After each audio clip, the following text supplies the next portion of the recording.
Hi viewers. Hi viewers. We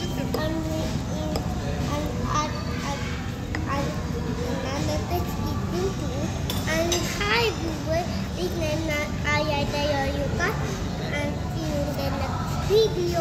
Goodbye. It's done right away. What are you eating? Yeah. Rainbow cake. What is it delicious? Oh,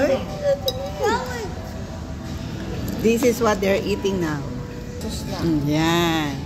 This is what they're eating, and you see, they're eating pulled pork, and what they like best is the coleslaw from IKEA.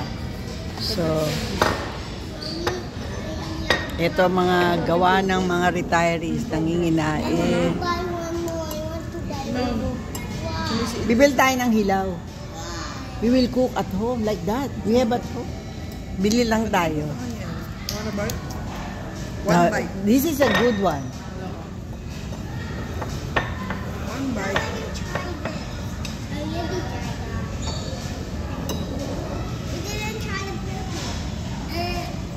Dapat ako bumili pala niya pulled pork.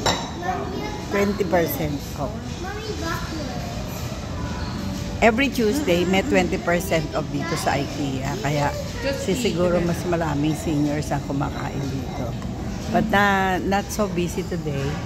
Kasi kakatapos lang ng Thanksgiving.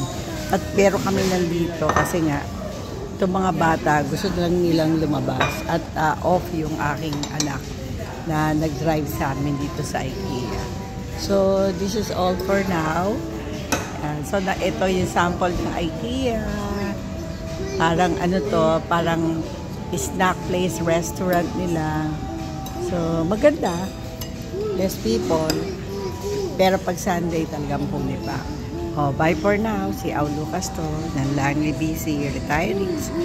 At ngayon, I'm taking care of these two together with the mom. So,